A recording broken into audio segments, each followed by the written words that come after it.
whether to revoke the call of martial law or to extend the martial law beyond 60 days. Pero kinahanglan mag-extend siya, kinahanglan definite ang pag-extend niya. Dili pwede until forever. Dili na pwede. Kinahanglan definite ang pag-extend niya. So, Congress has the option either to revoke it, makita sa Kongreso na by a majority vote, makita sa Kongreso na, oy, wala may basihan kining martial law, or to extend it to a day certain. Now, unsa pa atong fallback diha? Kung pananglitan, mao na siyang mahitabo. Kung pananglitan gi-extend sa Kongreso, gi-approve sa Kongreso ang martial law. Pero sa tanaw sa mga katawhan nato, wala may basihan ang martial law. Pwede ta mag-adto sa Supreme Court. So, we complain to the Supreme Court, and the Supreme Court within 30 days has to decide whether or not there is enough basis for martial law to occur. But with this situation, kung makontrol naman ang situation, I don't think it will come to that na kinahanglan mag-declare pa ta og martial law. Congressman Carlo Taliwala nining mga nangabot nga mga kasamok, unsay gusto nimo ipakabot nga mga mensahe ngadto sa katawhan sa unang distrito ni Dakbayan sa Davao o sa tanang mga Davaoenyo o human sab sa atong mga tig-subay ning atong turmanon. Kinahanglan magkalma lang ta. We have to keep calm. Kinahanglan dili po ta magpadala sa mga istorya lang diha or kining mga chismis. Kinahanglan dili po ta magpagamit. Correct. Diba? Correct. And kinahanglan we have to keep ourselves informed of what is happening. Dili ta basta-basta mag-knee-jerk reaction na lang din magsulti lang tag-ingon ani na wala ta kabalo kung unsa gyud ang tinuod nga sitwasyon. Kay if magpataka lang pud tag desisyon ani or magpataka lang pud tag storya or magpataka lang pud tag mga actions nato na walay basihan. Tungod kay wa man ta kabalo kung unsa gyud ang tinuod nga nahitabo, dakong problema pud na. Yes. So I think we just have to keep calm, we have to stay vigilant, and we have to keep ourselves informed of the situation, of the true situation, no? And get the information as many sources as you can. Diba? Dili lang ta pwede na dili lang ta usa ka source lang ani or usa ka media outfit lang ta maminaw. Kinahanglan we have to listen to different opinions, no? That matter because ang truth, ang kamatuoran lisod pangitaon diba? Minsan nagja-jumble na siya. Minsan ang usa ka area nagasulti og tinuod, ang usa dili. So, wala ta kabalo kung asa ta maminaw. That's why we have to keep ourselves informed and we have to assess the situation. Dili ta basta lang mag-ingon na gera na ta. Pwede ingon ana. Which is something very irresponsible pod, no? Dili ta pwede mag-knee-jerk diri because we're talking about the lives of people.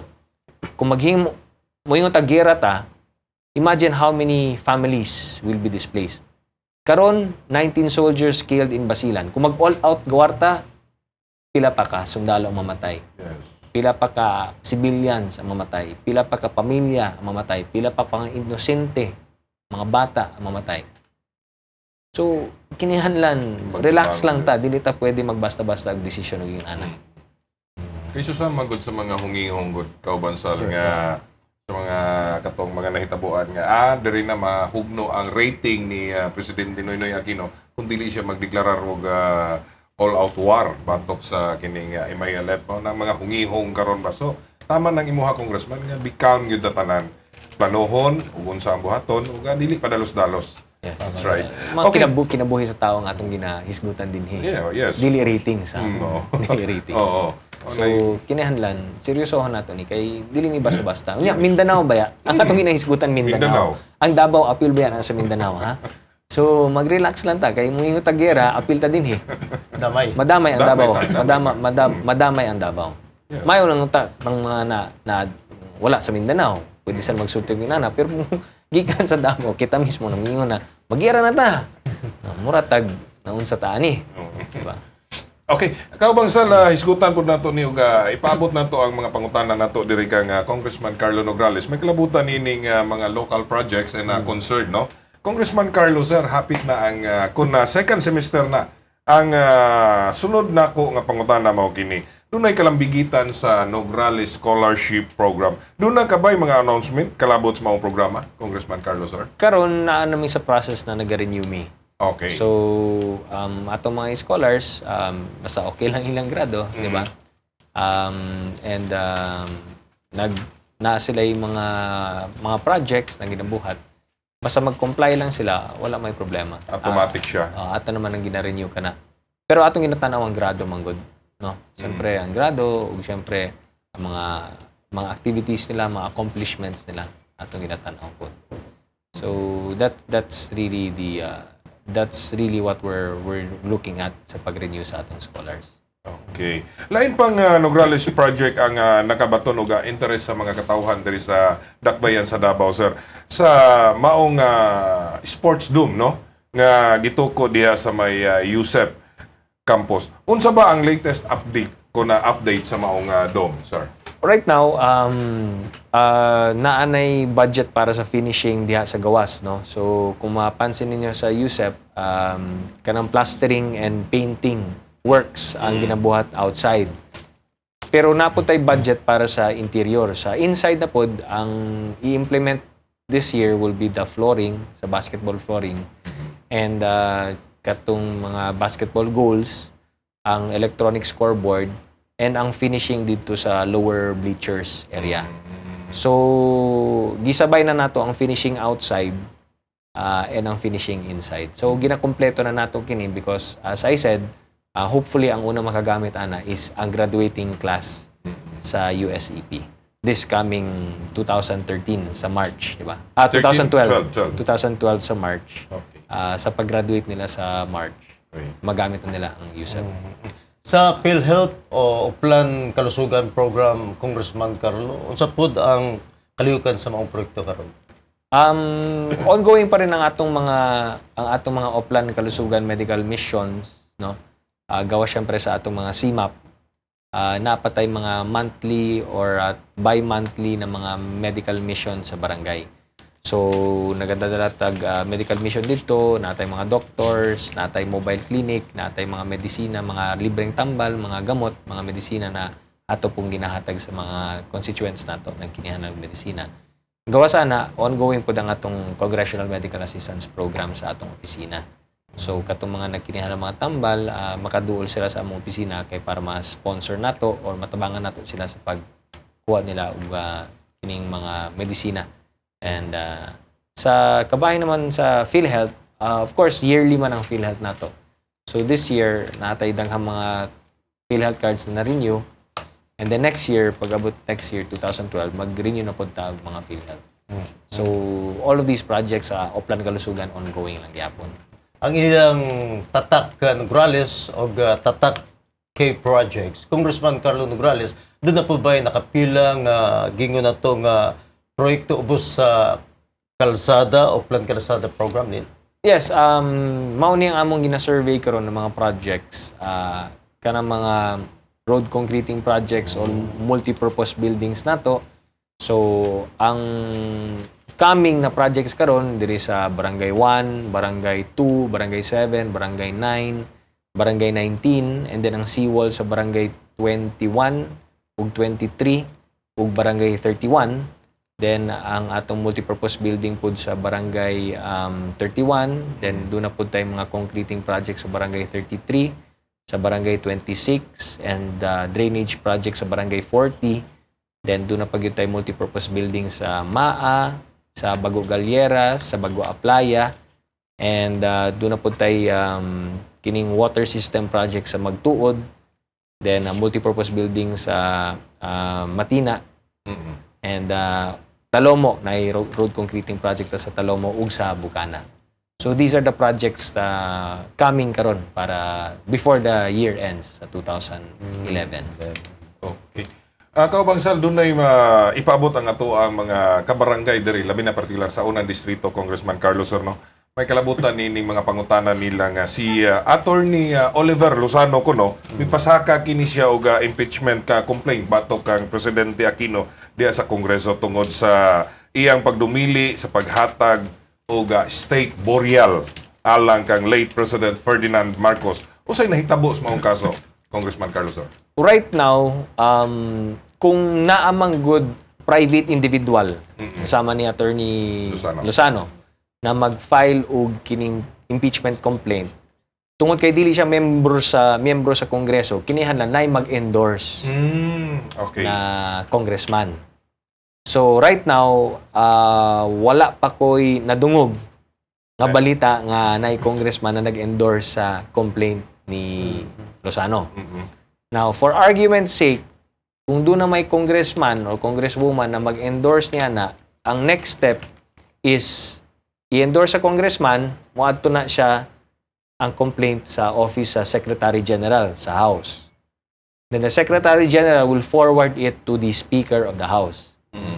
Then the Speaker of the House will now forward it to the Committee on Justice. Pag-abot sa Committee on Justice, the Committee on Justice first has to rule on the sufficiency in form. Sa forma. Next, they have to rule on the sufficiency of substance. Next, if they're both sufficient in form and substance, they have to rule on the sufficiency of grounds. Pag-abot sa sufficiency of grounds, diha na magkaroon og hearing. So, i-hearing na sa Committee on Justice. Ipatawag na ang mga witnesses sa complainant, ipatawag po ang witnesses sa defendant. And then magka-hearing. During the hearing, mag-decision karon ang Committee on Justice if ila bang i-endorse ang articles of impeachment. Kung i-endorse sa Committee on Justice ang articles of impeachment, that will go to plenary, and diya sa plenary, kinahanglan og 1/3 vote sa mga kongresista.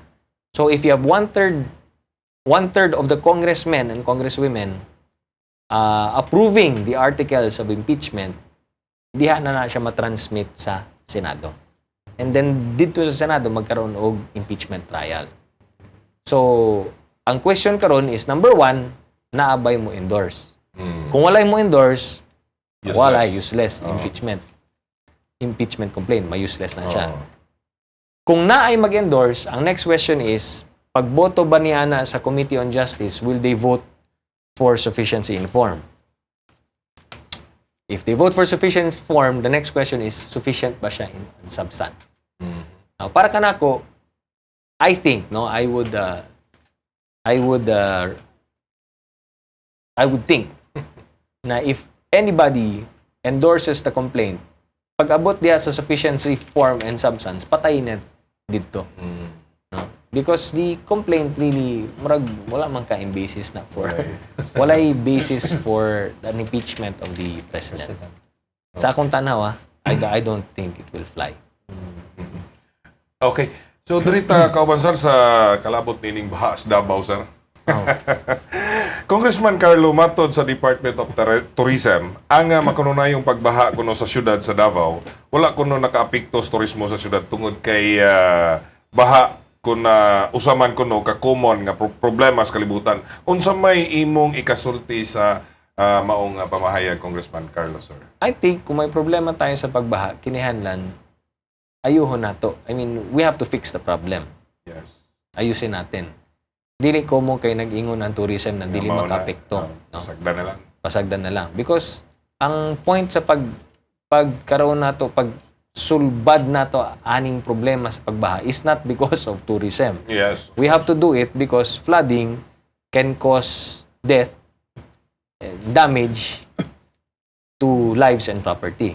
Mao ang bottom line diha. It has nothing to do with tourism. Maybe it has a little to do with tourism, but the bottom line is, kinahanglan sulbaro nato ang problema tungod kay may namamatay na tao at may naga-damage na mga properties. That's the end of it. Dili tungod kay wata mahadlok na di mahadlok ang mga turista. That's not the point. Di pala magdugay, Congressman Carlo Nograles, na ay anak sa usa ka negosyante diri sa Davao na kidnap. Unsa imong reaksyon ini? Kinahanglan, we have to be vigilant. No? Kinahanglan, we have to make sure that as individuals, kitang tanan, mga private citizens, have to be vigilant. Number 2, kinahanglan ang atong mga otoridad, atong mga kapulisan, kinahanglan mag-double time. They have to exert double efforts in order para ma-prevent ang atong kining mga kidnapping incidents from happening and of course to apprehend ang mga kidnappers. So kinahanglan mag-join forces ang atong mga kapulisan, ang mga otoridad nato, ang atong mga private citizens, ang atong katawhan, kinahanglan tinabangay kita na bantayan nato na dili ni mahitabo kining mga kidnapping sa atong nasod sa atong syudad. Nanurok daw murag uhong kining mga modernong sports dome gawas sa atong siyudad sa Davao, Congressman Carlo. Gani dito sa Davao del Norte, dito sa Tagum City, may anunsyo nga mutukod sab sila og sports dome.